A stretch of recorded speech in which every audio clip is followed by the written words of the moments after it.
This episode is brought to you by Progressive Insurance. Do you ever think about switching insurance companies to see if you could save some cash? Progressive makes it easy. Just drop in some details about yourself and see if you're eligible to save money when you bundle your home and auto policies. The process only takes minutes, and it could mean hundreds more in your pocket. Visit Progressive.com after this episode to see if you could save. Progressive Casualty Insurance Company and Affiliates. Potential savings will vary. Not available in all states. The new LinkedIn Hiring Pro can't undo your last hire. The lone wolf, who you thought was a good collaborator because you didn't have the right candidate insights. But once you hired them, it was all hoarding info, declining meetings, and howling at the full moon? But LinkedIn Hiring Pro can go deeper than just the resume to find you a perfect fit. By using insights from the LinkedIn network to give you a short list of best fit candidates. Hire right the first time with LinkedIn Hiring Pro. Post a free job today at linkedin.com/quality. It's Monday. You know what that means. Coffee's hot, and we're ready to salute the troops. You gentlemen ready? Sure. That's an enthusiastic Monday greeting, OG. Sure. There you go. Bring it, man. Come on, you can bring it. I'm on an airplane right now. I'm super tired. It was an early flight for OG. Person next to you get annoyed that you have this whole microphone set up on the airplane? No. They asked if they could be on the show. And our special guest coming to us from seat 4B. I was going to say 16B, Doug, but that's you and me. That's where you guys sit. It's not. That's why we have to record on microphones, because you won't sit next to me. I'm happy anytime I get above row 28. We won't sit next to OG. I think that's a little backwards. We'd be happy to sit next to you. You won't sit next to us. Well, I mean, there's no seats available. The unwashed masses. On behalf of the men and women making podcasts in Mama's Basement and the men and women at Navy Federal Credit Union, a big salute to the people who kept us safe all weekend, who I'm sure are going to do it all week this week, our troops. Thanks for all you do. Let's go stack some Benjamins together now, shall we? Cheers. Here's the song that we'd like to do for all the younger set of people, the teenagers and what have you. This one's called Vacation's Over. Vacation's over. It's over. It's over.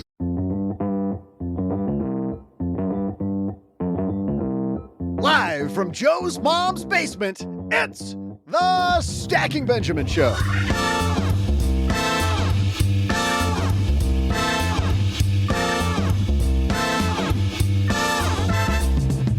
I'm Joe's mom's neighbor, Doug, and $1 million ain't what it used to be, but it sure is a nice start. Here to help you start on your journey, we welcome the financial samurai himself, Sam Dogen. In our headline segment, student loans are in the news. Another big employer is helping employees pay off their loans earlier. How should you prioritize your student loan payments? We'll share our order of operations. You know what should be first on your order of operations? My trivia. And now, two guys we all just want to be right. Since they're the geniuses dishing out money ideas, it's Joe and OG.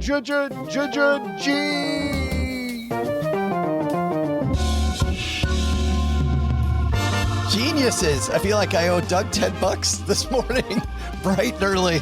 Hey, everybody. Happy Monday. Welcome back to the Stacking Benjamin Show. I am Joe Saul-Sehy. Sit back and relax because we are bringing it this week with a bunch of money mindset stuff. And the guy who always has his mind on making sure that your money is safe and doing what it should be, Mr. OG's here. How are you, brother? How did you miss the intro of he always has his mind on his money and his money on his mind? I dropped the ball. Like what? TM. You know? Totally. Did you think somebody might have TM'd that before us? Jeez Louise. Maybe. Yeah. I don't know. How are you this Monday, my friend? Great. It was Mother's Day yesterday. Happy Mother's Day to all the moms that are, wondering how come they didn't get anything. We did another book of certificates I can cash in. Wow. 10 free car washes in the driveway and 5 dishes doing dishes without complaining. What? Again? Again. And she adds them to the stack. In the ones last year. Right, from the stack of last year, the year before that. We had a wild Mother's Day last year. My kids were both very busy, but I had to call them at 9:30 and go, "You haven't said Happy Mother's Day to your mom yet." Yeah, I feel like I would let them die on that one. It's a day that the hatred doesn't come to him. Well, that's the point. Like, that's what I was going to say. But like the next week, you're eating it the whole time. And you're like, God, I should have just called my kids and warned them in advance. But nope. Don't worry. You did get your mom a gift. It's called disappointment. Yeah. Let's wrap it up in a nice bow. The gift that's just kept giving for the past. The same one you've been given for the last 8 years. Yes. X number of years. Yeah. And I think the belated thing, a lot of times you can say belated birthday and happy belated birthday. And people will go, oh, that's nice. At least you remembered a day late. That's fine. At least, whatever. But I think belated. I saw it on Facebook. It's a day late. But belated Mother's Day, I think Isn't every day's Mother's Day? It truly is. Should be. It's not. It should be. Well, today, whether you're a mother or a father, or you're staying alive, is that the way that fit? No.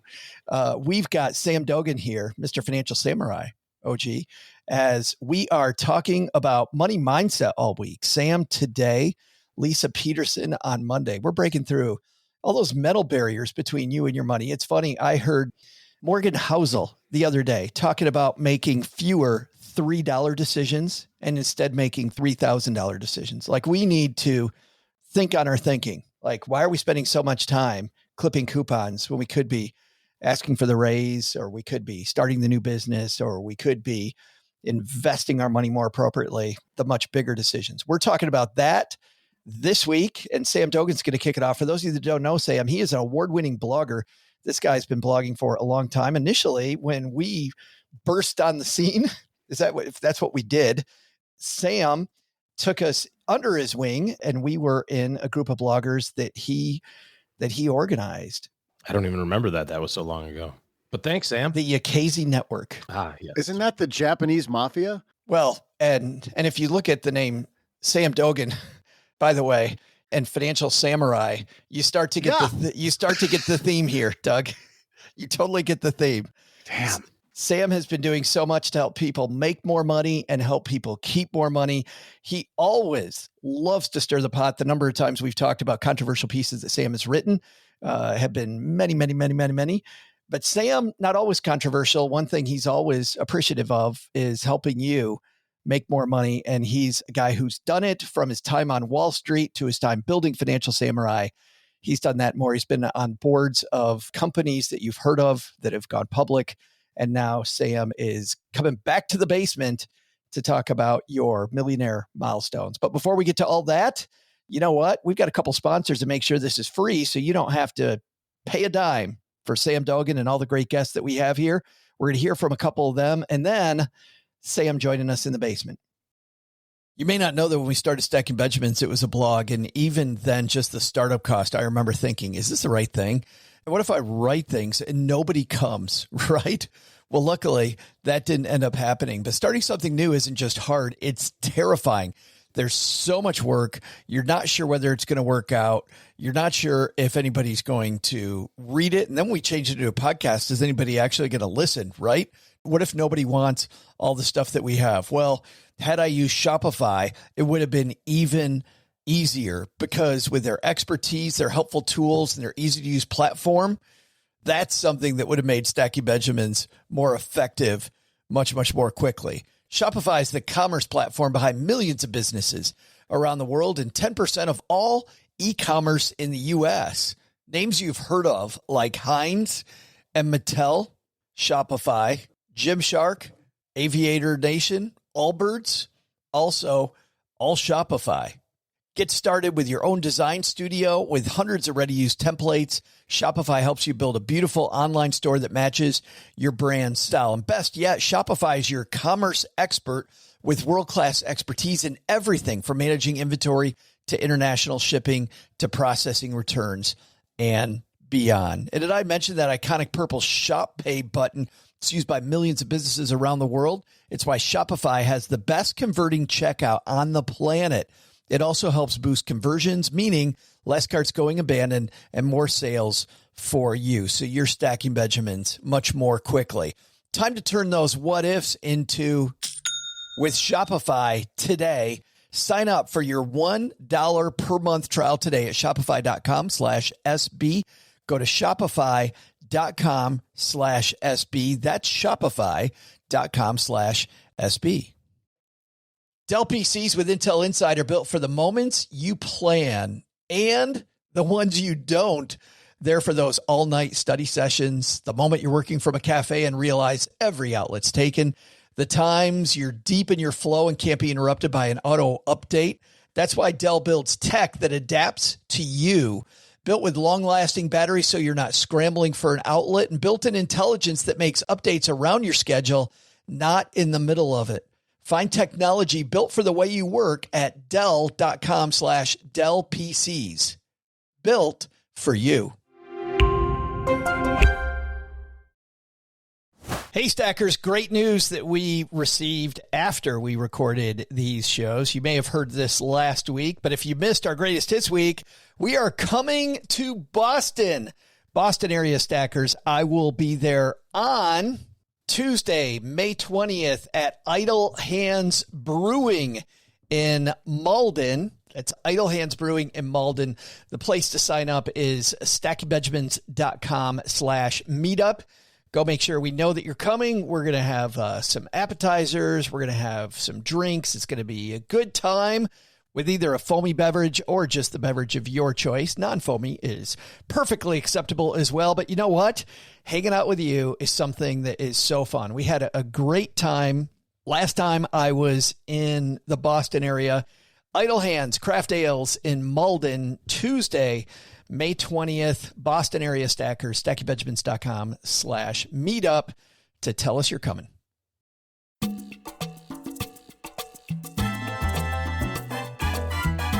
And I'm super happy he's coming down the stairs to Mom's basement. Sam Dogen's back. How are you, man? Hey, Joe. Good seeing you again. Great to see you, my friend. And I got to ask about this latest project of yours. You make this statement, maybe 2/3 of the way through the new book, about we need to be where the money is. If I'm listening to this and I'm in my 20s and I'm designing my career, is this something for later, Sam, or is this something early? Like if I'm 24 years old, I'm listening to this, do I pack up and I move to one of these top 10 cities that you have on your list? Well, the idea of being where the money is that it doesn't matter how smart you are, how good looking you are, how connected you are. If the largest company in the city or town you're living in is like a greasy spoon restaurant, you're never going to get rich. So you have to go where the big companies are, where the big jobs are, where the people are that can help you along the way. So one of the things I talk about is to go where those job centers are. Yes, San Francisco, Seattle, New York, Boston, LA, all very expensive places to live. But there's a reason for that. And the reason is because the income and the wealth opportunities are far greater than most other places. We're seeing all these CEOs call people back into work, Sam. And I even said this when people were, thinking they were going to work forever remotely. I was like, I don't think this is going to last. But I don't necessarily think it should last because I don't know about you, but being around smart people, like in proximity of smart people, it just always has raised my game. And it's got to be, I think it's what you're saying here too, just being around people and comparing yourself to these people. It's a little like wolves pack hunting. Oh, absolutely. If you're under the age of 40 and you still insist on working from home 4 or 5 days a week, I think that's a career limiting move because at the end of the day, people who get ahead are those who build those relationships in person. When it comes to downturns and firing people, you're going to get rid of the person who's out of sight, who you don't know their in-laws' names or their kids' names, nothing like that. And the people you're going to keep and promote and give great opportunities to are the ones you're in the trenches together and you go out and get that $20 rubber chicken sandwich down the street and you're talking about whatever. And so those relationships are so important that if you're under 40 or if you have less than 10, 15 years experience under your belt, you got to get into that office. You got to be in front of other people. I never considered blogging or podcasting really a career. I do it because I love it. But even in this quote career, Sam, the fact that I was a part of your network early on when you were this established blogger and I was this new kid, the fact that then we went to dinner together and I knew you, like just being in proximity of this group of bloggers. It's how I met Len Penzo. It's how I met so many people, was through this network of people that you created. Proximity. And there's just something different about being there physically versus on a Zoom call. Let's look at your top 10 cities. San Jose, Sunnyvale, Santa Clara. Obviously, we're looking at Silicon Valley there, Sam. That's not a stretch. Second, Bridgeport, Stamford, and Norwalk, Connecticut is interesting. It's number 2. Obviously, a lot of money there. San Francisco, Oakland, and Berkeley. Okay, that's where the great Sam lives now. So got to be there. Boston, Cambridge, Newton. My daughter's there. She's lighting it up. She's working for Harvard, and there's so many opportunities, so many exciting things. I just saw MIT is now the new dream school over Harvard as well. Seattle, Tacoma, Bellevue, Washington, Arlington, Alexandria is number 6. I want to skip down here to number 10. Well, we'll very quickly, just the New York area, the Denver area, the Austin area. I get all those. Number 10 on your list, as if this was pretty badass, seeing where I live. Fayetteville, Springdale, Rogers, Arkansas. You even have this cutout in your book where you're like, did you just like do a double take when you saw Arkansas? This is an up and coming community, Sam. Well, that's the thing. We all know where the big city centers are, the most expensive places to live in America and the world. But if you want to be a long-term investor, maybe a value investor, you want to look at those up and coming places or those cheap places now that will be potentially more expensive in 5, 10, 20 years from now. So yeah, I did do a double take when I was doing that research and saying, wow, that's not only is it low cost, there are huge companies there. And what companies are those? Yeah, a little company called Walmart. Yeah. Another little company called Tyson Foods, is there. I mean, you've got these great companies there and a major university. Right. So don't just think about, big tech and finance and consulting and all that fancy stuff. There are plenty of big companies out there with plenty of money to go around that provide great lifestyles. And if you can do it for a lower cost of living and do well income-wise, that's a double win. So I would see if those companies continue to do well over the next 10 years, employees can do very well as well. It's funny. There's a guy with a fintech company, Acre Trader, who I'm friends with. He's based in Fayetteville, Arkansas. And he said when he's talking to people, he's often getting people from Silicon Valley. And at first, when he tells them Arkansas, they're like, no, thank you. He told me, Sam, he's like, if I can just get him to come with a +1 for the weekend, bring anybody you want, just come and spend a weekend with me. That's all you got to do. He goes, then it is. And I think his quote was fish in a barrel. It's because they come out, they're like, wait a minute, it's beautiful. I can buy a gorgeous 3,000 square foot house for like the $350,000. Like, are you kidding me? What the hell am I doing? It's gorgeous. I got a college sports. I've got all this fun stuff. What I like about this project is these are steps toward becoming a millionaire. And you're a person who's walked this talk already. How old were you when you became a millionaire? I didn't really know until I was doing the math at age 30, because I thought 30 was you either made it in your career or you're going to make it or not. So I did the math at 30. I was like, oh, I got $1 million. That's a little pressure, by the way. If I don't make it by 30. Well, it's weird because when I was growing up, I had some childhood traumas. One of my friends died at 15, and I was thinking to myself, wow, you died at 15 and you have no more opportunity. And I was thinking to myself, well, I got to get on the ball, study hard, make my money so I can escape sooner, so I can live my life. And so I had that image of 30 because, we go to college for 4 years, grade school for 13 years. That's 8 years after college to try to grind and make something of myself, right? Because it was like, make your money, you got to find your love life, your partner for life, because biology doesn't wait for nobody. You try to have kids before 35, and it's crazy expensive in New York City and San Francisco, where I've been living for the past 20 plus years. You got to get on the ball and focus. So to answer your question, at 30, I was like, how am I doing in my life? All right, I made VP at Credit Suisse at the time. Okay, check. Did I make $1 million? Okay, great, check. And then I look back, and it was about age 28 when my assets started inflating to the point where I had $1 million net worth. At 28, and you talk later about this idea of compounding interest. The idea that if we can get to some of these milestone numbers early in our life, like that's going to help. And you actually set a number of 250,000 as one of these early milestones. Why is 250,000 such a big number for you, Sam? Some people, when they're first starting out, they might feel that $1 million is very daunting. And it is very daunting. I had a goal of trying to get $1 million before I had started trying to have kids because it was so expensive in New York City and San Francisco. And in retrospect, that was a crazy, crazy number. And you don't need to do that. But in order to get to something great, you've got to go in smaller steps. So even before 250,000, look for saving 1,000, 5,000, 10,000, 50,000. But the $250,000 mark is, I think, that break point where you start to feel the momentum of your money going for you. And why is this?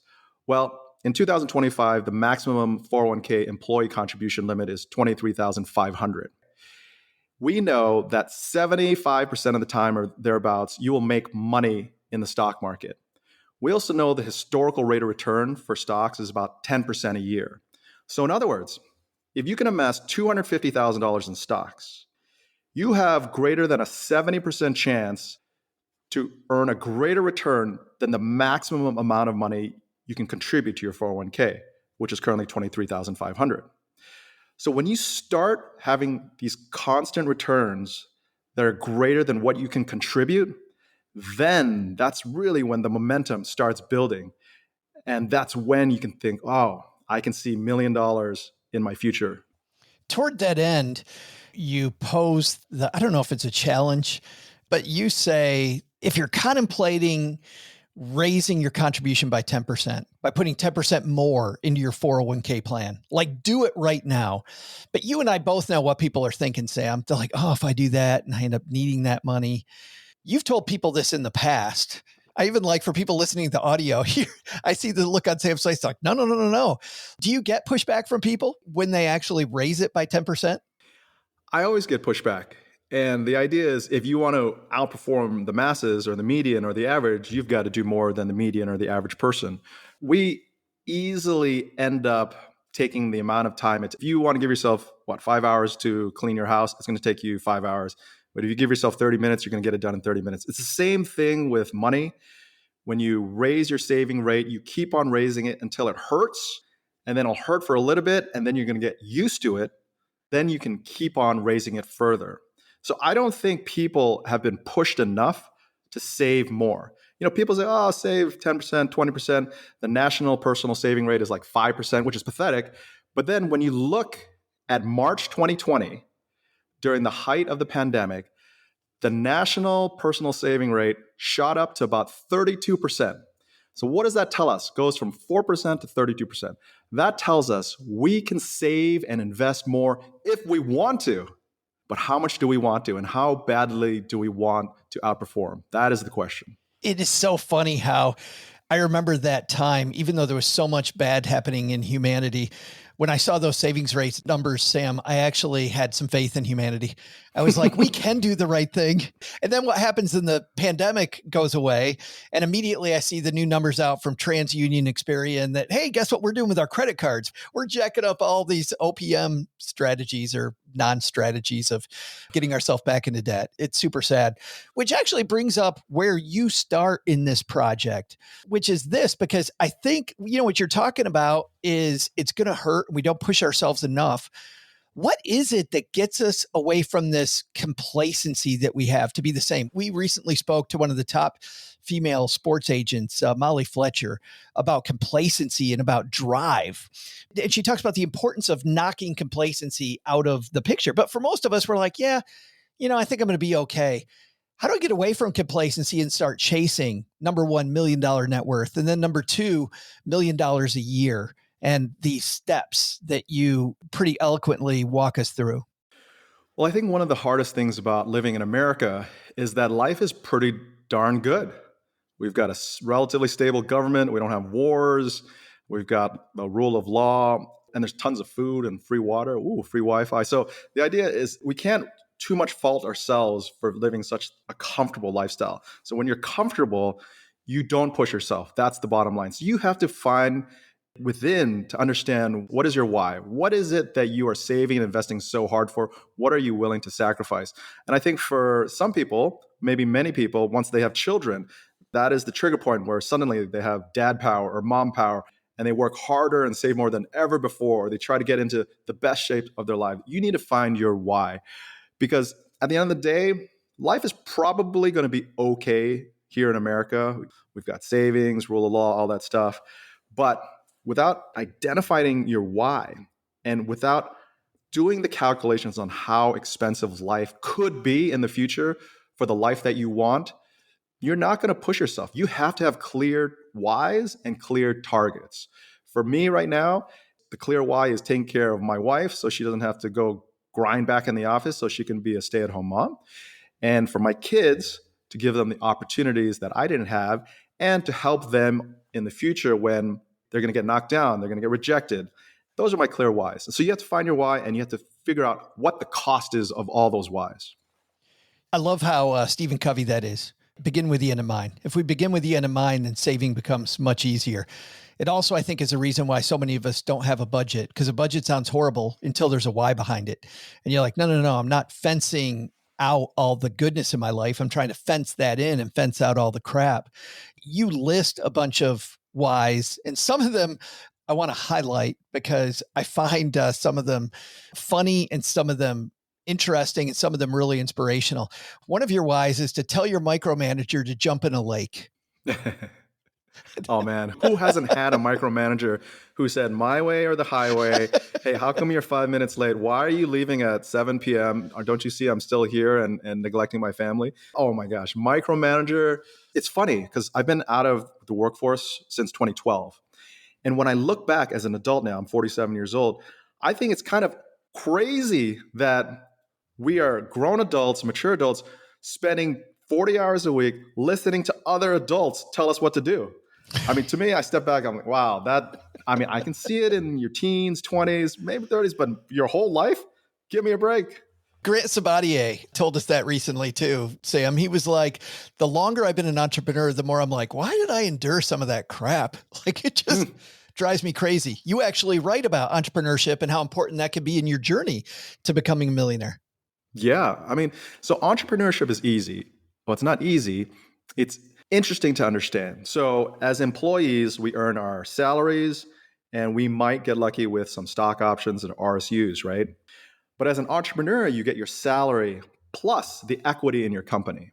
So when you sell a company, companies are usually trading on a multiple of earnings, operating profits, or revenue.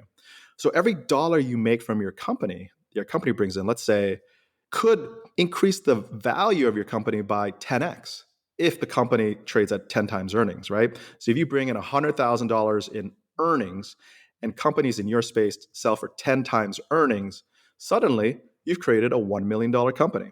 And so this type of entrepreneurial mindset in terms of making income, having these business expenses, but also creating equity at a multiple is very powerful for having $1 million in the future. Way back in 2007, when I sold my financial planning company, I sold it for a multiple of 5x. It was this launch pad to just go do whatever I wanted, which was incredible. 5 years before that, I hadn't even thought about it, Sam, as an asset. Like, I hadn't thought about it that way when I got in. And I love the intentionality of, hey, getting in, making it a sellable asset, I think means you're going to focus on systems. You're going to focus on process. You're going to focus on building that multiple. Some of the other things, to start a family, you talked about that, or to make your family function the way that you want to start your own entrepreneurial endeavors. I like this one, to give more to the most important charities, to get the best medical treatment possible for a disability or illness, to not be afraid of the cost of going to a doctor, an emergency room, like the whys that people have. To fly in comfort, travel the world and experience new cultures. I like flying comfort. To go to the front of the plane, Sam, could be a nice why. Yeah, not the bathroom seat. Right. And I was thinking about one of the best reasons to be financially independent is really to be true to yourself. Everybody has an opinion. If you're a podcaster, you're a writer, you're a creator, you put out an opinion, suddenly you get 1,000 opinions. Some are very angry, some not so nice, but you've never had that reaction to any of your pieces, though. No, not at all. Everybody agrees or disagrees. It's just black and white. No, but what's amazing is, so I've been around since 2009 with Financial Samurai, and I will say something, the most innocuous statement, save 20% or something, right? I'll get maybe 1% to 5% raging commenters who will just accuse me of being judgmental, out of, in a bubble, whatever. And I understand that's fine. But it's really to have the confidence to continue to be yourself, to share your opinions, to be respectful of others, right? And then just to learn. And I truly believe the wealthier you get and the more secure you are with yourself, the happier you are, because these little things don't trigger you and enrage you as much as they would if you weren't financially secure. Yeah, it doesn't matter if you've got your North Star, if you've got your why, who cares and the great thing about that too is you can go, yeah, okay, that works for you. It just doesn't work for me. I love that about once I have my why, what that does to your investing portfolio too. There's 5 million different investment choices out there, but if I know my why, that could be a great investment. It's just not for me. It just doesn't work. Speaking of investments, you talk a lot about real estate and investing and how important real estate has been for you. You really like real estate when it comes to building that millionaire muscle. How come? Well, real estate is something that's tangible. It's easy to understand. It provides utility, shelter. It can generate income, and there are tax benefits. And so real estate, I think, is one of the best hedges against inflation and a beneficiary of inflation. Everybody needs a place to stay. And I think one of the easiest ways to build $1 million net worth is to do your best to save up a down payment, buy your primary residence so you're neutral inflation and neutral the real estate market, right? So you're going up and down with the real estate market, and you're not a price taker. You're not at the mercy of inflation. When inflation goes up, rents go up, you got to pay more. That's not good. And then after 2, 3, 10 years, you rent out your primary residence, your other primary residence, and you buy another primary residence. And so you do that over a course of 30 to 40 years, you can suddenly build a rental property portfolio that you know and love, and you can enhance it, remodel it, improve upon it, and to generate more income. And so if you can fix your living costs as much as possible, life gets much easier, right? Food, transportation, healthcare, generally manageable, but housing expenses, wow. If you don't fix that, over time, it's really going to hurt you and drag down your net worth potential. Toward that end, you always have a way of looking at things in quirky ways. You've got a metric in your book called the house to car ratio, which can be a key to success that I think you originally wrote about on Financial Samurai. But tell everybody a little bit about what's the house to car ratio and why is that important? Okay.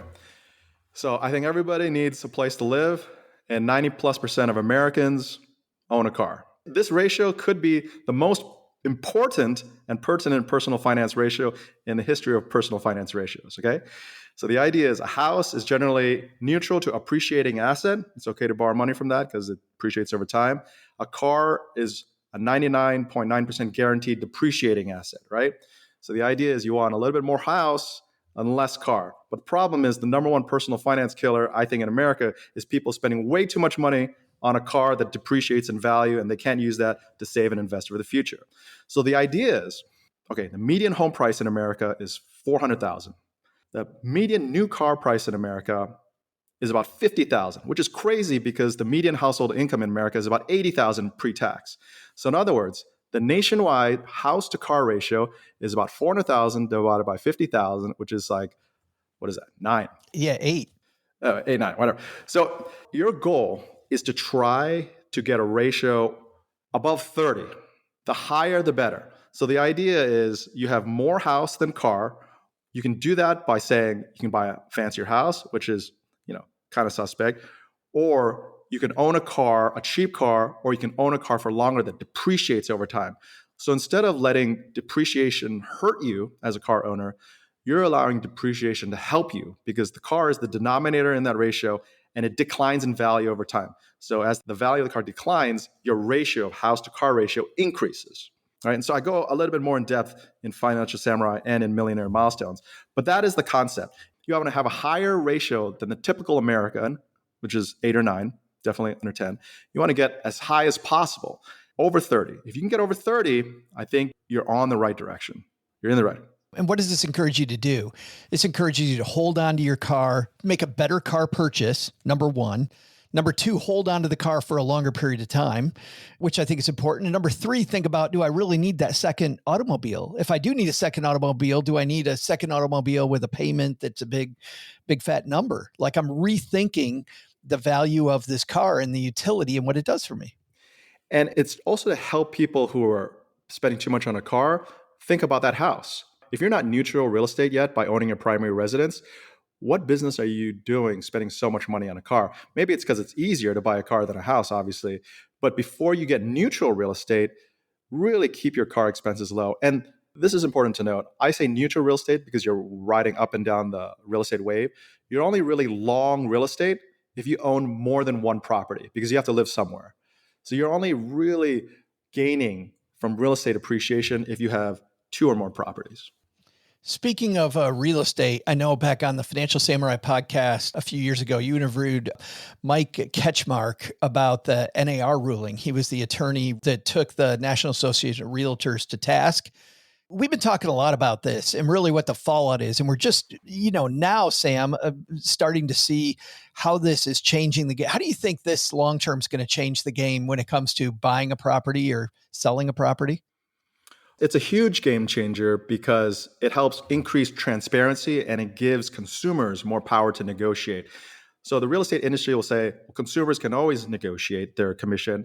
But the reality is, how many times do consumers sell a house or buy a house? One every 13 years. That's the median holding price. So whereas if you're a real estate broker, if you're top 10% or 20% broker, you're selling multiple houses a year. So you're the expert. The consumer is not the expert. So this settlement, this lawsuit against price fixing, is about empowering the consumer to believe in their ability to negotiate lower rates. If you think about stock trading, those commissions have gone to zero. But the real estate industry, the commissions are still sticky at about 5% total cost. I understand real estate brokers and agents need to make their money, both sides. But let's say you're selling your property and you agree to a 5% commission. 2.5% or half of the commission traditionally goes to the buyer's agent. Meanwhile, the buyer's agent is trying to get the lowest price possible for their client. So there's a complete misalignment in terms of the seller paying the buyer's agent who is hammering you down on price. So this misalignment needs to be fixed. And I think we can all agree it's misaligned. What I know and realize is that sometimes, maybe oftentimes, it takes that buyer's agent, you got to pay them to bring their client to see your listing in the first place. But this should be disintermediated already because we all know how to go online, to go to Zillow, Redfin, whatever, and see these properties ourselves. So the bottom line is, I believe real estate commissions will go down steadily from 5%, 4.75%, 4.5%, 4%. Maybe it might settle down to 3% or 3.5% in 5-10 years, which would be good because then there would be less money going to the process and more money going to the buyers and sellers. I think the big thing, and you and I talked about this even before we hit record a little bit, is that you're going to find is who the true real estate pros are, Sam. Because the pros are going to last. The people that are just out showing you the same stuff you can see on Redfin, those people aren't going to last. Oh, yeah. So there's this thing called the Top Agent Network, and it's the top 10% agents in terms of sales volume. And they do 80 to 90% of all sales volume. And so at the end of the day, it's a relationship business. I think the winners are going to win more and the losers are probably going to fade away. I want to end talking about how, especially for our younger stackers, how this march to $1 million or even heck to 250,000 can feel like this long grind. Have you ever read Bill Perkins' book, Die with Zero? I have. Yeah. You worked very hard on Wall Street early in your career. Do you regret those years of grinding it out at the beginning of your career? Because, Bill talks and what people talk about when we're on that book is this idea of balance, embracing going off and backpacking in Europe. Do you ever wish you had backpacked in Europe versus grinding it out on Wall Street? I wish I grinded harder. I worked 60 hours a week, but I had at least 20 more hours a week of energy in me. The reason why I know that is because I went to business school part-time while working 60 hours a week. And so just one point on Bill's book, and I understand the concept, and I think it's a good concept, but it is a luxury belief. Bill is worth probably over $100 million. So if you are worth over $100 million, you can say, die with zero, spend all your money, live life, and go backpacking, whatever. But for most of us who don't have $100 million, that's not possible. And we have to be a little bit more proactive and judicious and planning. So in your 20s, I think you'll realize you'll have more energy, more motivation, more time than you realize once you hit your 40s. I'm 47 now. And you'll realize that time goes quickly. And so while you're learning, you might as well be working as hard as you can because you have the double benefit of earning and learning. And it's after about 10 to 15 years of compounding and saving and investing where the compounding really starts to take off. Again, 250,000, 70% chance you might make 10% return. That's $25,000. And the most you can contribute right now is $23,500. That's amazing. And the compounding aspect is something I really didn't know. I remember one of my classic posts was the first million is the easiest. My thesis was because you have energy, time, you don't have kids, and you got all this motivation. But now that I'm way older, it's actually not the easiest. When you have money, making another million is way easier, right? 2024, S&P 500 up 23%. So if you had a $10 million portfolio, you're up 2.3 million. If you have if you have a $4.5 million portfolio, you're up 1 million doing nothing. And so it's very important if you're in your 20s, 30s, or just starting off, please put in that sacrifice and that time. It will pay off in huge dividends when you're older. You will be so happy you worked so hard in your 20s and 30s. I promise you this. Do you know what I love about that answer too, Sam? As I'm thinking through it, I'm thinking two things. Number one, you learn frugality so that when you have money, you're not blowing it. Like you'll see some people that didn't come up with money and they have sudden wealth. They always seem to blow it. You've built this muscle around how to spend money. But then the second thing is you also have this appreciation for how you got there and you built the luxury. And I think that's a pretty powerful thing to know when you're in your 40s or in your 50s is really how hard this was to get to this place. It's a powerful thing. Oh man, I could talk about this stuff all day. And we just began talking about Sam's new work on this topic called Millionaire Milestone, Simple Steps to Seven Figures. It's available everywhere, guys, tomorrow. And Sam, we can find it everywhere, right? Yes, you can. Joe, thanks so much for having me. It's always been a blast. I can talk about this all day as well. We got to get some steak dinners, maybe not in Denver. San Francisco. Come to San Francisco. Good steaks in San Francisco. I'll come to San Francisco. That sounds tough. Sounds really tough. Thanks a lot, man, for being our mentor today. All right, Joe. Take care. Hey there, stackers. I'm Joe's mom's neighbor, Doug. And since Sam is helping us all become millionaires, I thought it's a great time to share some millionaire trivia. Of course, the best way to become a millionaire is by having someone else earn the money. Duh. It's called delegation. All the great leaders do it. Look it up. But it's easier if the people already have close to $1 million, so you're not waiting forever. That's annoying. The question today is, what country has more millionaires than any other per capita? Full disclosure, originally I thought that was per capital when I first saw it, but Joe's mom said I can't say per capital. I can only say per capita. So apparently millionaires don't like L's or something. I'll be back right after I make sure I don't offend anyone by saying per capital. My bad. This episode is brought to you by Progressive Insurance. Do you ever think about switching insurance companies to see if you could save some cash? Progressive makes it easy. Just drop in some details about yourself and see if you're eligible to save money when you bundle your home and auto policies. The process only takes minutes, and it could mean hundreds more in your pocket. Visit Progressive.com after this episode to see if you could save. Progressive Casualty Insurance Company and Affiliates. Potential savings will vary. Not available in all states. You didn't start a business just to keep the lights on. You're here to sell more today than yesterday. You're here to win. Lucky for you, Shopify built the best converting checkout on the planet. Like the just one tapping, ridiculously fast acting, sky-high sales stacking, champion of checkouts. That's the good stuff right there. So if your business is in it to win it, win with Shopify.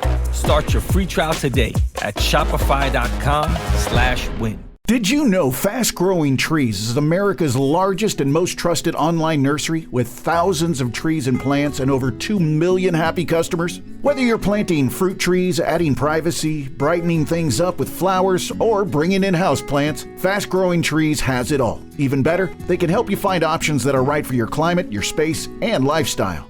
Click Order Grow. Every plant arrives healthy with the Alive and Thrive guarantee straight to your door. So if you're ready to get planting, this is the moment. Right now, they have great deals on spring planting essentials, up to half off on select plants. And listeners to our show get 20% off their first purchase when using the code WWO at checkout. That's an additional 20% off. Better plants and better growing at fastgrowingtrees.com using the code WWO at checkout. Fastgrowingtrees.com, code WWO. Now's the perfect time to plant. Let's grow together. Use WWO to save today. Offer is valid for a limited time. Terms and conditions apply. Go to growingfasttrees.com for details.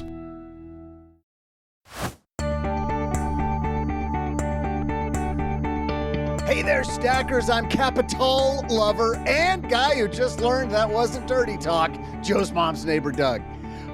I don't even know what that means. Per capita, for those of you uninformed people, means percentage based on the total number of people. So when we asked which country has the most millionaires per capita, we're talking about having the biggest percentage. Of course, I was just kidding earlier. I knew it all along.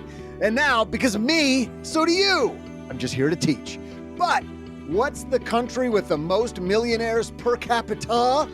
Well, some country called USA was third. That'd be USA, dude. USA. Oh, yeah. I mean, thanks for that help, because I would have said you Saul before. Got it.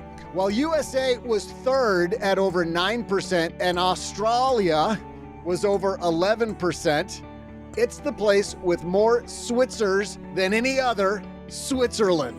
Switzerland is the winner with 16.45% millionaires per capita.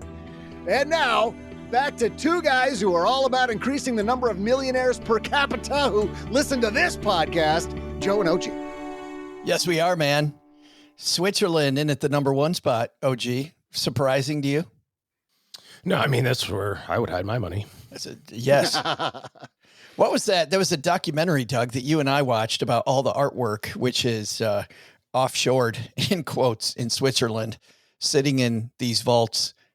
Well, it's not just Switzerland. If I remember that right, there are these, oh man, I wish we could remember what they were called, but there are these ports of entry that are technically not landed in France or landed in Belgium. They're sitting on that soil, but they don't count until they leave.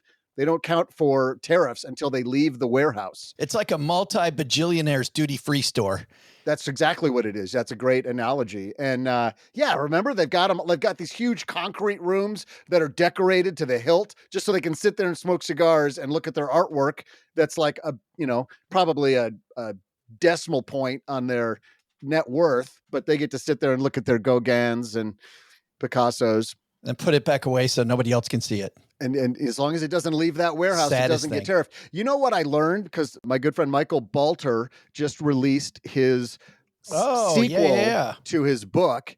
The first book, Chasing Money, just a fun read, much of which is based on stuff that actually happened to him or close business associates of him as they were trying to do startups. His second book, which the publisher begged for because of all the awards the first book made, is called The Vatican Deal. And also based on a true, loosely based on true stuff that really happened. But what I learned by talking to him and reading this book is a Vatican bank account is far more coveted than even a Swiss bank account. You can hide your money. Yes. And yeah, you got to read this book. It's an amazing read, super fun. They had the rights to reproduce Vatican artwork, which came with this thing called a Vatican seal. And they were trying to close the deal. And the Italian mafia got involved and they couldn't figure out why they wanted it so badly. And it's because the right to recreate the artwork, like nobody cared about. It was the fact that it came with a Vatican bank account. And when you get in, there, man, it's like it never happened. That's wild. I forgot because you told me before he's coming out with another book. We will link to his first book in our show notes because to your point, it is good. And it's a money mystery. The new book, though, I think we have to have him on Stacking Adventures if it's, going around the world. That's a good idea. Yeah. That's a good idea. Have him on the travel show. Yeah, it does. I mean, it's Russia, it's Italy, it's the US. I can't remember. There might be some other. It's fast paced. And, well, his first book is fast paced too. Oh, my God. Yeah. Dude can write. You get 0 to 100 miles an hour, like in the first 2 pages on the first book. And the second one's a lot like it, but the fact that it's all loosely based on real stuff is just mind blowing. Well, and now Switzerland, most millionaires. Yeah. Most millionaires. And interesting that the football coach, I didn't realize, like I didn't put two and two together. Barry Switzer. Like he's probably Switzerland. Yeah. Who knew? The more you know. It's like that NBC logo across ding, the ding, sky. ding, ding. OG, you know, Sam spent a lot of time talking about mindset, and Lisa's going to do so on Wednesday as well. This is Mindset Week on the show. All of this kind of reminds me of the first mindset book that I read about money, which was Napoleon Hill's Think and Grow Rich. Did you read Think and Grow Rich? 27 years ago. Yeah. And it was 100 years old at that time. Sure. Right. But did it hold up? I mean, did you like it? I mean, I don't really remember too much about it. I mean, a lot of this stuff when it comes to mindset can seem a little, I don't know. Woo woo. Yeah. I was gonna say foo-foo. Yeah. We have a different consonant in front of the ooh, you know, but a little made up, right? Like it's not, but there's a lot of evidence to suggest that things like writing down stuff and gratefulness and gratitude and, you know, the sticky note that's on the mirror every morning where you see like, I'm good enough, I'm smart enough, and doggone it, people like me, you know, like the Stuart Smalley thing from Saturday Night Live from a long time ago. I think all of us probably have some examples of this that have happened in our lives that if you piece it together, you go, huh, that's interesting. And I'll give you one of mine. When I got married, sometimes the two new spouses will gift each other some gifts, right? And so my wife got sometimes. I mean, is that a normal thing? I don't know. I've only been married once, Doug. I don't know the rules. I just know what it was 25 years ago. Sometimes when a man and woman love each other very much, they will bestow upon each other a gift. The wife occasionally, like every 6th year, decides to give you a gift. I get it. I got a briefcase, not a hard-sided, you know, whatever, but like a computer bag, you know, nice leather one. Sure. I don't really use it. Haven't used it in a long time, but I, you know, back in the day had to take my computer back and forth, whatever. Some years ago, I don't remember when this was, probably 10 years ago at this point in time, I was going through that bag and there was a little goal setting exercise in there that I had done on a Tony Robbins cassette tape. That'll tell you how old it was. You know, it's just basically, you know, write down some things, 5-10 year goals and, you know, lifetime goals, whatever. I remember doing this and I remember thinking like, okay, cool. Yeah. Okay. That's done. Put that away. And all of the things that I had written down during this exercise 20 some odd years ago were completely done and blown away, you know, like in terms of, I hope one day I can ... And it just, you know, all of it happened. And so the question is did it happen because that was there and I did that exercise, or did it happen for some other reason? And I think that a lot of evidence points to giving your brain the ability to say, this is something that I'm interested in, and just letting your brain work and solve the problem and, you know, get you there. What I'm fascinated by is also the second piece of that is I believe, OG, once you write it down, your subconscious brain helps you go find the people, right? Find those who's, as Dan Sullivan and company call them, who can help you get there. Like, I feel like when I put that down in writing, my brain immediately goes to who knows about this? Who is it? And the one big takeaway I remember from Think and Grow Rich is proximity. About if you're around people that are doing X, you will probably end up doing X as well. It will probably rub off on you. I mean, yeah, it's you think about that in the context of good things. I often think about the people that you surround yourself with as potentially a bad thing in the context of, which is why he just stays away, Doug. I mean, you know, I'm sorry. This could be dangerous. We're about to hug. Can't have it. Well, there's that.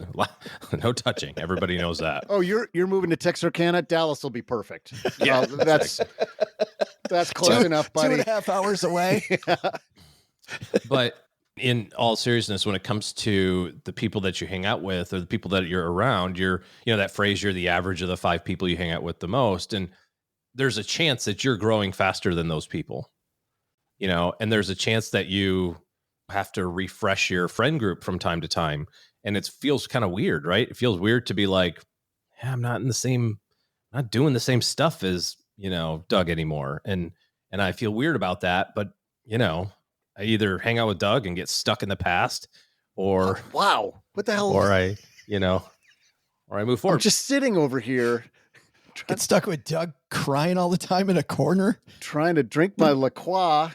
I think all of that kind of feeds into it, in terms of, if you're not getting where you want to go. Right. I'm not saying that you can't take responsibility for it, obviously. Like that's just the idea you're talking about being intentional. I have some family members that are like this. You can only be around them for a short period of time because they're so wildly different than how I think about things. I mean, think about it. Take something super simple, like a political thing. You have friends who are super conservative. You have friends who are super liberal, and depending on where you are, you either are like, I can only be around that person so long before they, we find the thing that we don't agree on. And then it's just like, okay, we need to go away. Now do that with money, right?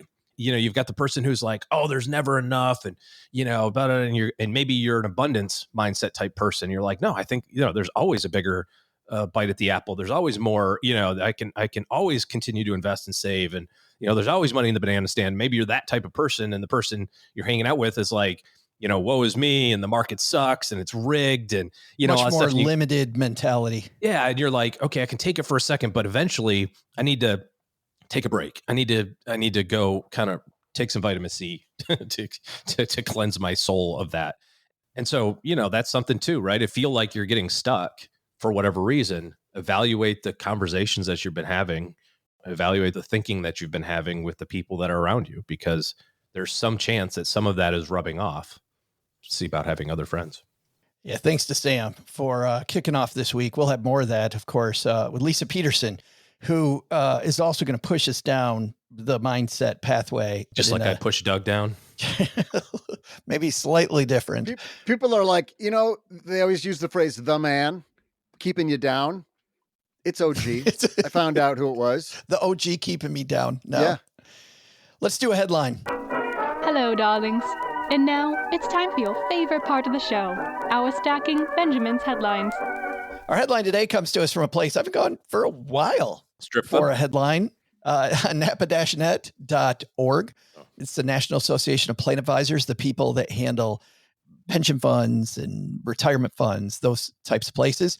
Schwab, another big company, OG, partnering with a company to help new employees, older employees, pay off their student loans. Schwab partners with Candidly to expand student loan matching program. Schwab Retirement Plan Services has expanded student loan and college planning resources available to 401k plan participants through an agreement with student loan and education benefit platform Candidly. Because of a Secure 2.0 now, employers can implement a student loan retirement match for their 401k plan. I don't know.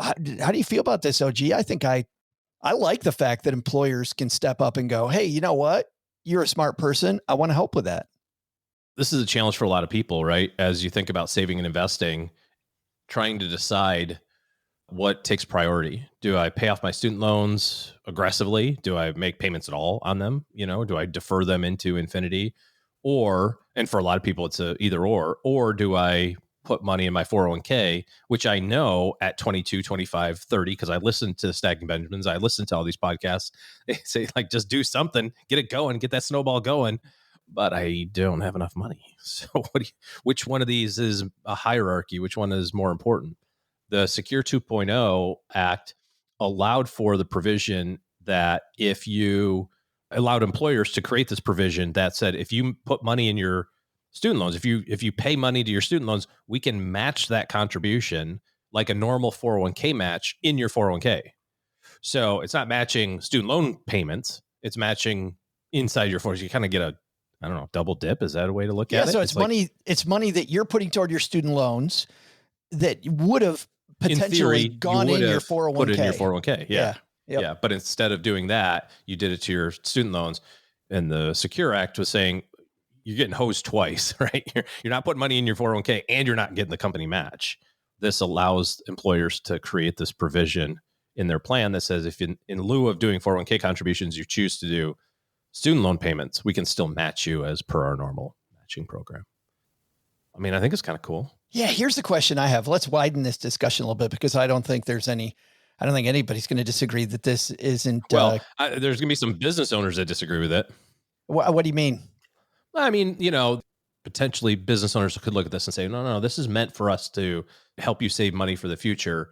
You're paying off debt. Like, why? Like, how is a student loan debt payoff any different than somebody who overbought a mortgage?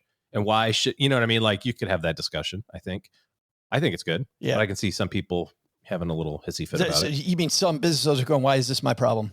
Yeah. I mean, I created this 401k to incentivize you to save for retirement. Sure. Now you're saying, well, I can't save for retirement. I want you to do it for me. Yeah. To your point, it isn't the business owner's fault that the cost of education has continued to skyrocket. And that's a whole different let's barrel. Let's talk about that. That would be a fun way to spin this. That's a 30-minute 30? Oh, probably longer than that. You're right. But I do want to tackle something that our stackers with student debt are wondering: the income-based repayment or pay it off as soon as I can. Do I do income-based repayment OG and hope for forgiveness way down the road? Or do I just take the bull by the horns and get it done? Like, what's my decision-making? This is tough for me, because I think that there are, like, personally, I think there's two sides to this. One side is I feel a strong responsibility personally. I hesitate to say morally, because, that's a whole different issue. But I feel a strong personal responsibility to say, look, I took this debt. It's on me to solve, right? I chose to do this. And and just playing devil's advocate a little bit here, I understand that college costs are skyrocketing. I'm about to start writing those checks. So believe me, I am living it with y'all right now. But I also know that there's other ways to solve that problem. Like, I was talking to some parents at my kid's school just about college in general. Like, what is your kid doing? What's my kid doing? That sort of thing. One parent said, it's just really too expensive for us. So junior's going to go to community college for a couple of years.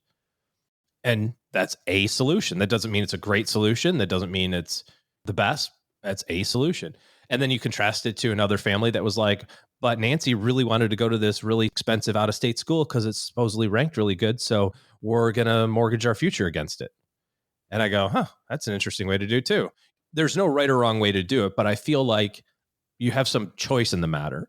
And so therefore, if you chose to go to the really expensive school and it costs a lot of money, then I feel like you have some obligation to pay that back. That was your deal. Well, and I think there's even, OG, a broader piece of that. And this is just my opinion. I don't think we're going to change the cost of education going down until we teach administrators at these universities that there isn't an out. Like, we are going to help you by wiping out this debt, by creating these programs that make it so the debt is forgivable. Like, until we have the unfortunate pain of people going, yeah, I ain't going that route because I don't need whatever, the supply demand issue is what you're saying. Exactly. Yeah. We have to stop making it a given that the college can jack up the money next year, can jack up the amount that it costs with no nobody on the other side going, no consequences, repercussions. Yeah, no repercussion. I think that's a big piece of it. Demographics are going to play a piece into this. We're seeing in our community, we live in a suburb of Dallas, growing, 100,000 people a year move to Texas. It's skyrocketing. Yet the population of young people is still pretty low, is going down. They're closing elementary and middle schools in our community, which is odd, because you go, well, what the heck? Why are we building all these houses then? This because it's 30-year-olds moving in. It's this wave of enrollment. Anyways, so I think, to answer your question was like, what do we make of this? And I said two sides of it. One is I feel some personal responsibility to paying it off, but I also feel like there's a pathway for people that are committed to, call it the greater good, whatever you want to call it, that provides them a different benefit, right? I mean, if you're going to be a public servant of some kind, or you're going to be in healthcare, not be the $1 million thoracic surgeon, but instead you're going to be a different, help a different community, you should have different benefits. And that's one of those benefits. So back to your idea about supply and demand, in order to attract people to be teachers, let's say, you have to have some incentive, right? And one of the incentives is potentially you can have some of your student loans wiped out. That's an incentive program, right? Is it not? David Gergen, a couple of years ago when he was on, was talking about this same thing. Like, we need people in some of these leadership positions. We need more people to take the lead in some of these positions. So why wouldn't we incentivize them in this particular way? I think it's mind-boggling that some people are going to go crazy about this. I think it's mind-boggling that we pay the president $400,000 and Congress people $192,000, and we pay Bob Iger $52 million.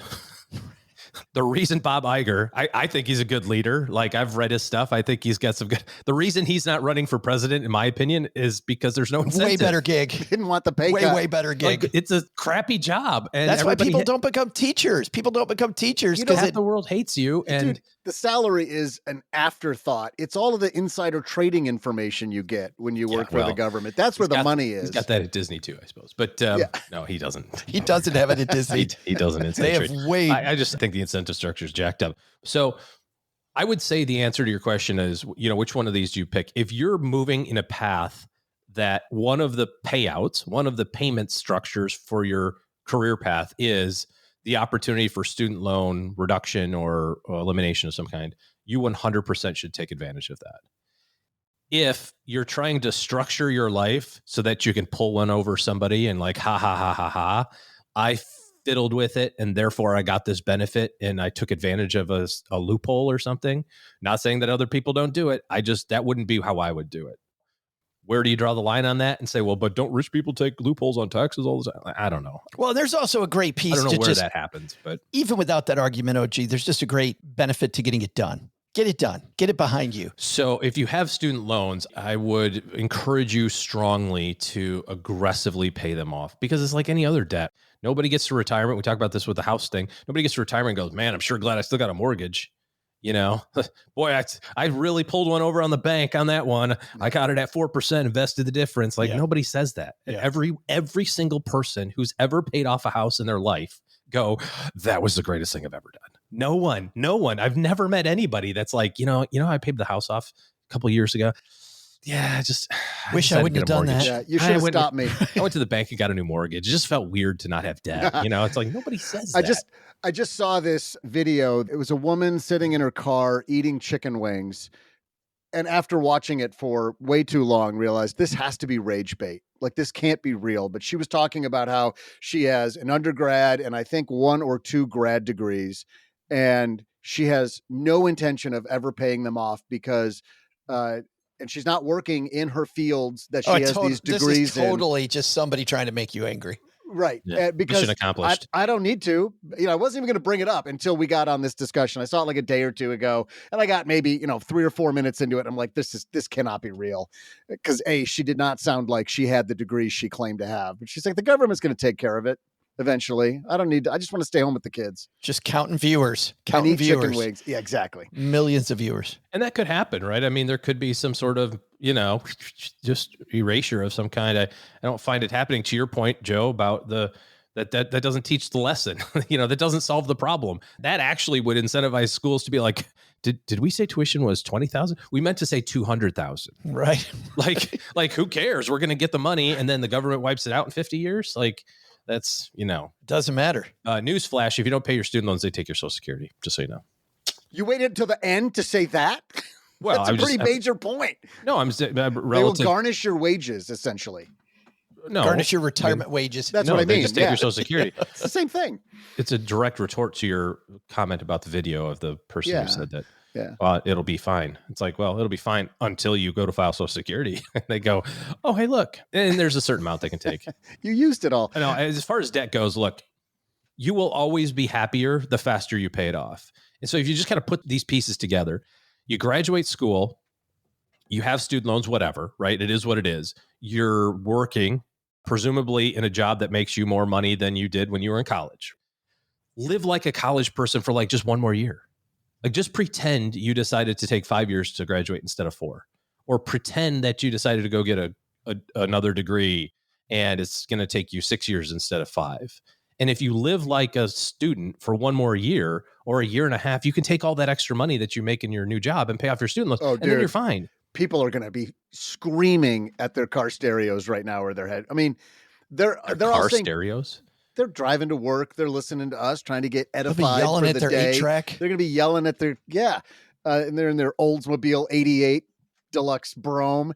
But I'm sure they're thinking right now, dude, do you have any idea how much college debt is? It's not like I'm in debt for $7,000. It's $270,000. I can't do that in a year. The average is not $270,000. I know it, but it's not even close. The average is $25,000. The average student debt is $25,000. Don't say $200,000. That is horse. Okay, fine. There is a person who has $200,000. They're lawyers or doctors or whatever. I believe the data. I truly do. I'm just saying most people are hearing this saying you can't pay that off in 1 year. And I'm saying you're using radical examples that are completely unrealistic. The ones that the media shows. What I love, though, are those people that do extraordinary things, because we've featured them on our show where they have done that. They've gone, you know what? I'm going to live unreasonably. I'm going to live like I'm still in college. I'm not going to adopt this new lifestyle. I'm going to keep my old lifestyle until I get, we've had people on the show that have paid off $80,000 in a year, these ridiculous numbers. And certainly, and if you have $200,000 of student loan debt, you are a doctor probably, and you are now making $400,000 a year instead of a person who is a business degree with $65,000. So just, just make it suck for a short period of time. You can have, there's two sucks in life, right? You can have it suck a long time, or you can have it suck a short time. You want to suck short time. That's just all it is. Just get it over with, man. The goal is just to suck short time. That's the takeaway. I feel like we've somehow. as you put it on a t-shirt, I'm telling you. Suck you short time. Get it over with. Make it suck short time. Doug, you got to put that in your takeaways at the end. I know you already kind of pre-wrote your takeaways, and it's going on my Doug 2028 t-shirt. Suck short time. Suck short time. Get it over with. Let's head up before we get it over with here. By the way, I think the true takeaway here is we're seeing it roll out across the country. If you have student loans and your employer will help you pay off that debt, you want to sign up for that program. That's a great way to get moving in the right direction. Let's go out to the back porch. We got some fun stuff, Doug, on the back porch. I remember me saying that it's not like you need a 911. And then OG responded with, oh, yes, well, I got to get from point A to point B. It's basic transportation. In the supercar world, that's entry level. Duh. Apparently, OG is using this podcast for his own personal needs because we got responses to that, Joe. Jeffrey actually sent us the listing at Haggerty.com for the 911 he has for sale. Do you and I get a commission on this deal, Doug? Do we? If OG buys Jeffrey's car, I think we should get a percentage. Abso-freaking-lutely we should. If not, we're blocking him from listening ever again. It's a 1977. Oh, so sweet. I love Yellow. the old ones. Yeah. Jeffrey's selling it for $68,000. Yeah. Second owner of an exclusively California-owned, always garage, 1977 911S. In a little old lady's garage, probably. He said that is not a typo. The original owner professionally dressed his car up in a pretty dress to look like a 993, which he thought was the most beautiful Porsche ever. I lived next door to his widow during the pandemic, and all of a sudden she said she was going to sell it. She'd sworn she'd never. I think Jeffrey's making this crap up. Like he's just, this lady had it. Yeah, I don't think you need to work this hard to sell a classic 77 Porsche. It sells itself, Jeffrey. Back off a little. Don't go over the top like I sometimes do. Yeah, he did a bunch. And Jeffrey, if you sell this to a stacker, you know where to send the commission, right here to Doug and me. Gary also asked, I mentioned the mug. I don't have it today. I got a Tequamanon Falls mug today. Ooh. Yes, beautiful. How long has it been, Doug, since how far are you from Tequamanon Falls? I thought you were going to say, how long has Tequamanon Falls been there? Well, Joe, Tequamanon Falls was built in 1974. 3 weeks ago. They just got it finished. It's amazing. It's probably 2.5 hours from me at the most. I still haven't gone because it's a pretty tourist dense location. So beautiful place. It's gorgeous. It absolutely is. It's one of those gorgeous spots that Michigan has thousands of. It took a beating this year. A bunch of the falls, because there was so much snow there was a yeah. snowstorm like Yeah. a week ago in the UP, so it's still snowing up there. But there was so much runoff from the melt that Tequamanon and like the walkways and stuff around it took a beating. Bond Falls, you're not going to be able to go to, but it's gorgeous. They built a beautiful little, very touristy area that you go to when you park at Tequamanon Falls. I just said that to get Doug's eye roll. He's like, yeah, I know. Oh, great. That's super. But I got to tell you, there's a there's microbrewer in there. Of course there is. Of course. Because when you go to the falls, you got to have a microbrew. And that was the first place that I had blueberry beer that I liked. It's gross. It was delicious with the actual blueberries in the top. A place in Louisiana makes blueberry beer, and I was like, "Oh yeah, I had this when I was in the UP." You know what? So That's I got good for some. Dipping your own blueberries in it. It was it was disgusting. Mine are more like walnuts. Yeah, sure they are. Walnut beer would be more appropriate for mine, but it was delicious. There's a weird thing going with the oxygen level where the blueberries sink to the bottom of your beer and then they come back up. Why the hell are we still talking about blueberry beer? It's fantastic just because you hate it. 100% because you hate it. It's like coffee flavored coffee and beer flavored beer. Yeah. Like, let's not get too crazy. I don't like flavored beer. Somebody was having a peach beer recently and I was like, yeah, that's good for you. I'm never having that. Yeah, but blueberry beer was the exception. Bit by Dennis O'Leary. Dennis Leary. I think it's Leary. Dennis Leary, not O'Leary. Dennis O'Leary. He's pretty, I think his cow was the one who might have burned down Chicago, but Dennis Leary had the best bit about coffee flavored coffee and beer flavored beer. That's where I got it from. I know. Anyway, Stacker Gary wanted to know about the new mug with the new Stacking Benjamins logo on it. We've got a couple. One's on its way to Doug right now. OG said, I don't believe it. Love to have one, but I've already got 50 mugs. I do. But Gary, we're still trying to figure out how to get those in your hands. Gary wants to know where you can buy one. Coming soon. We will let you know about How bad do you want it, Gary? Yeah, right. I think you got to buy Jeffrey's Porsche first. That's a prerequisite for owning the mug. $68,000 mug. There's only one of them. It's good. Last thing that I have for the back porch today is on Thursday, we're doing a live event. Remember we used to do live events fairly often? We haven't done a live event in a long time. And this Thursday, we have Steve Chen from Bolden, our favorite do-it-yourself retirement calculator. Steve Chen coming back on to talk about mistakes people make with retirement calculators. OG and I will be there. We'll be talking through it. Maybe we can convince Doug to come and do some trivia. Haven't even asked him yet. So we'll just doing that live, taking it minute by minute. But that is going to be 8 p.m. on Thursday. Either go to our YouTube channel and you'll just see the live, or if you go to this link, stackingbenjamins.com/Bolden2025, BOLDIN, stackingbenjamins.com/Bolden2025, 8 p.m. Eastern. That's 5 p.m. Pacific, Mountain and Central. Do your own damn math. But we're going to have a great time talking to Steve Chen about retirement calculators and these mistakes people make all the time.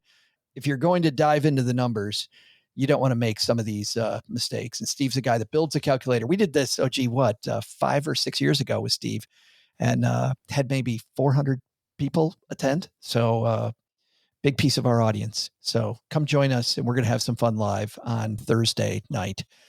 I think that's it for the back porch. Doug, you got it from here with your brand new takeaway. What should we have learned on today's show? Well, Joe, first, take some advice from Sam Dogen. Want to be a millionaire? That journey starts in your head. Napoleon Hill had it right in the movie when he said, "Tina, you fat lard, come get some dinner." In the movie? Is that who you're talking about? Think and Grow Rich, man. Oh, did you miss that whole thing? Napoleon Hill. I got my Napoleons mixed up. Yeah, he said think and grow rich. Second, those student loans, decide early how you're going to handle them and get living. Create a plan and get them behind you. Because in the astute words of OG, suck short time because you've got saving and living to do. That's a t-shirt. But the big lesson? Don't ask Joe's mom for a brownie. She'll tell you that the per capita brownie consumption in this house doesn't include a Doug. Only capitas. Now, once I figure out who these Capitas are, I'm going to have to infiltrate that gang. Capitas seem to be running amok today. Thanks to Mr. Financial Samurai Sam Dogen for joining us today. You'll find his new book, Millionaire Milestones, which has been blurbed by Joe. Ooh. It's disgusting. You should clean that up. Wherever books are sold. We'll also share links in our show notes at stackingbenjamins.com and the 201 newsletter.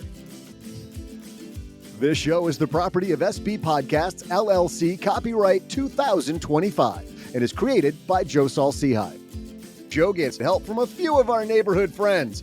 You'll find out about our awesome team at stackingbenjamins.com, along with the show notes and how you can find us on YouTube and all the usual social media spots. Come say hello. Oh yeah, and before I go, not only should you not take advice from these nerds, don't take advice from people you don't know. This show is for entertainment purposes only. Before making any financial decisions, speak with a real financial advisor. I'm Joe's mom's neighbor, Duggan. We'll see you next time back here at the Stacking Benjamin Show.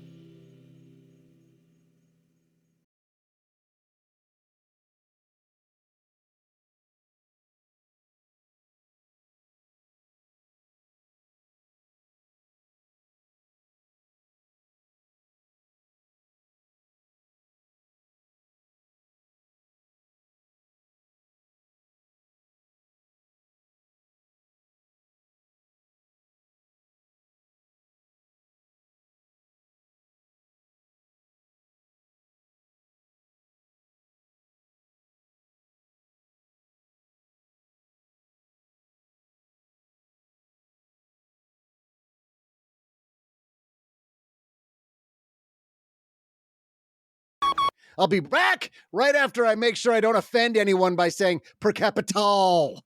My bad. It's so dumb. Well, at least we know one guy is going to laugh. He's laughing right now. Even when I wrote it, I'm like, do I want to write this? Look at OG's face. It's just nothing. He's like Sam the Eagle on the Muppets. There's just nothing but a frown. That's the Muppet guy you think that I am? Sam the Eagle, yeah. I'm not the guy in the balcony with the... No, because... No. Sam the Eagle's gruff and opinionated. Right. The guys in the balcony have a sense of humor. You're totally Sam the Eagle. When you call me, the picture of Sam the Eagle shows up. I've got that attached to your thing. I've got a t-shirt that's that, like that Hope t-shirt, but it's Sam the Eagle. And it says, a salute to the world, but especially America. Not sure how Sam the Eagle fits that. I mean, Sam the Eagle said that. That's Sam the Eagle's thing. Sam the Eagle, every episode is going to do a salute to the world, but especially America. I don't remember that. Yes. I do like Waldorf and Stadler up in the balcony. Those guys are pretty sweet, though. Yeah. Ugh, that was so bad it locked up my computer. Quick, let's get out of here before it finds the key. No, I mean it. All right.